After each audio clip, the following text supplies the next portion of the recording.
Hi everyone.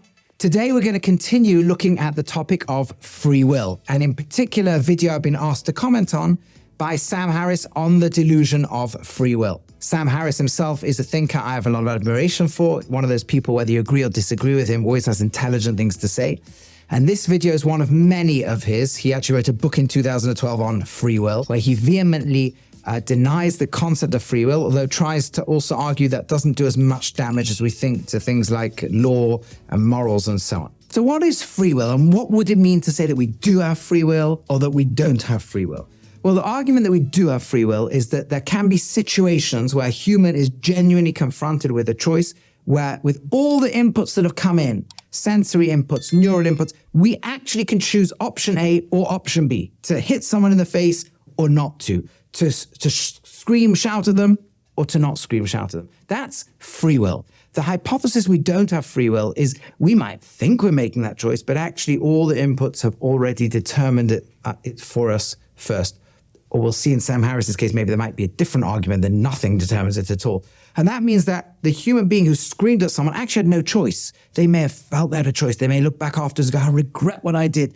But actually, the way their brain was shaped, they had no choice whatsoever. Now, before we get into Sam Harris's actual argument, it's worth thinking about why we think we do have free will. And it's actually so incredible because it's so deeply a part of us that we all instinctively are convinced that we do have it.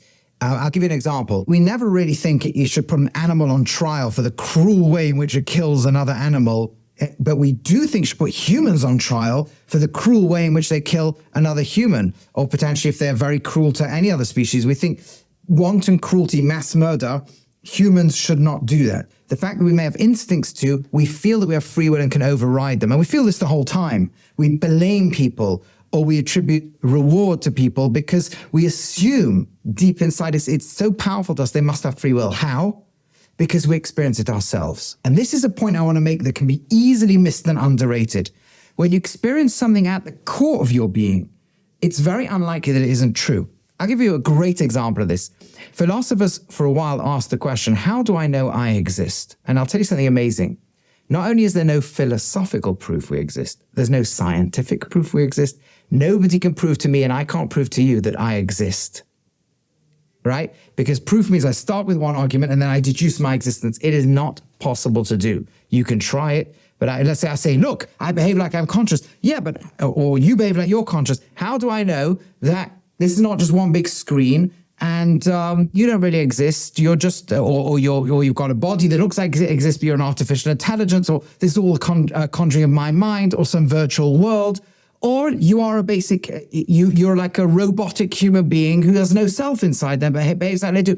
I have no way of proving that one way or the other. I can't prove it to you. And the amazing thing is I can't prove it to me. I can know it, but not with proof. Why? And the most famous line in philosophy, perhaps, is Descartes, who came up with this line that in English we translate to, I think, therefore I am, right?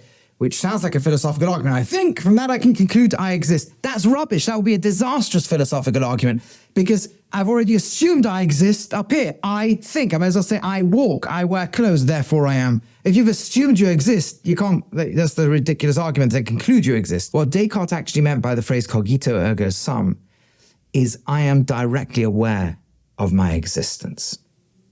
You know, everything out there could be fooling me, but the one thing that can't be fooled is there's a me to be fooled. I'm so directly aware of it that I can't prove it, but I don't need to. It's my direct consciousness. It's my direct awareness. Everything else could be doubted, but not that I exist, at least not to me. And you can't doubt that you exist. You can doubt anything else. Free will is very, very close to that because that's actually what we're aware of. If you think about it, we're aware that we receive inputs, we get feelings, and then we make the decision. That's what we do. We're aware and then we decide. That's pretty much the only thing the pure self, does. From there onwards, there's a machinery that takes over and our body acts or doesn't act. And that is so fundamental to our awareness that you would need whopping proof to come along and show you don't have free will. You'd need there to be clear scientific data at an unbelievable level or a knockdown philosophical argument. The default position is so powerfully that we have free will. And if you even think about it from an evolutionary perspective, what on earth would be the point of generating an animal with so much awareness and then awareness of awareness if that awareness does nothing? And especially when you get to the levels of awareness that human beings have. We, by the way, do this all the time. We trick our brains. That's how much free will we seem to have. I'll give you an example. Our brain tries to control the mind. Brains have minds, and they give the mind very little space in the animal world. They basically send feelings to it and try to get quick decisions, then move on. There's not a lot of free will. But in the human being, we have so much apparent free will that we trick our brains. I'll give you an example, right? When the brain wants to warn you, don't do something, it sends fear, emotions of fear, so that we run away from something. But we can take control of the brain. That's why we build amusement parks or watch horror films. We actually like the adrenaline rush that comes with that fear feeling. So we generate situations where we know we're not in danger, but our brain will think we are. So that's our free will playing with our brain. In other words, we're so operative of free will, and the human has such incredible free will experience that you would need something really ridiculously compelling to have any plausible doubt that we have free will whatsoever. And that's what Sam Harris thinks we do have. In fact, he thinks the argument against free will is so compelling that it actually knocks out all of our experience and all of our attitudes, all everything that we are at the essence of our being and everything we're aware of. He thinks is a philosophical argument that can destroy all that. But let's jump straight into the opening of this video where he makes his claim very boldly in his true style. The problem is free will is just a non-starter philosophically and scientifically. There's no, unlike many other illusions, there's no way you can describe the universe so as to make sense of this notion of free will. The first problem is that we live in a world of cause and effect, and either our wills are determined by a long chain of prior causes, and we're not responsible for them, or they're determined by some random influences, and we're not responsible for them. And no matter how you turn this dial between the iron law of determinism and randomness, this notion of free will doesn't make any more sense. There's no way of combining chance and determinism that makes sense of free will. So what's the flaw in the argument? It's a circular argument. What is a circular argument? That's one where you're trying to start with some established, agreed upon truth or agreed upon principle, and then you're going to deduce from it the conclusion. The circular argument is when you've already accidentally inserted the conclusion into the premises. An example might be if I say, it's immoral to break the law. Why is it immoral to break the law? Because it's illegal. Okay, but why is it immoral, right, to do something? What's immoral about something illegal? Because it's breaking the law.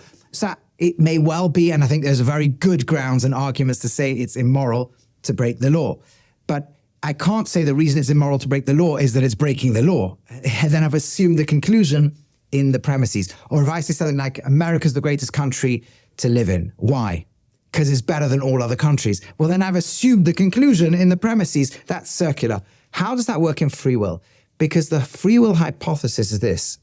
There's things that are caused and clearly not free will.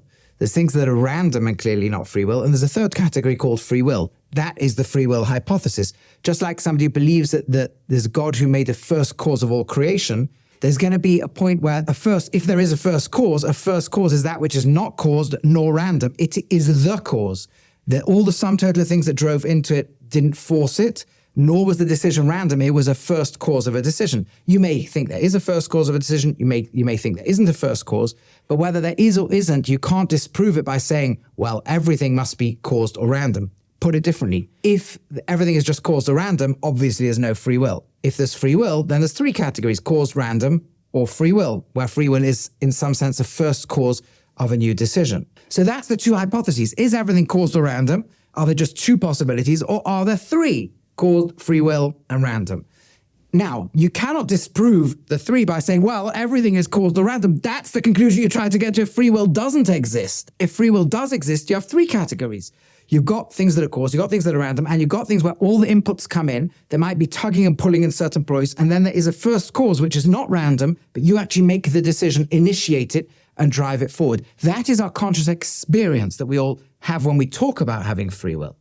So to then say, well, if everything's caused, there's no free will. If everything's random, there's no free will. Therefore, there's no room for a free will is just a circular argument and actually doesn't get off the ground. So when Sam Harris comes along and others and says, actually, everything we experience and the entire predication of not just our experiences, but the way we look at everybody and everything is wrong, and then we discover the philosophical argument he tries to pick is in fact missing, it's circular, it doesn't really get off the ground, then we realize that there's nothing out there philosophically to challenge the basic core identity of our fundamental experience, that we are free will beings who can shape collectively and individually our destiny. And while sometimes we wish we didn't have free will, because that would absolve us from responsibility, real human greatness comes when we realize we do. We don't need to be perfect, but we try our best, and together we can use our free will to build a better world. Hi everyone, thanks so much for watching. If you enjoyed what you saw, please click on the like and subscribe and hit the notification button below. Thanks so much.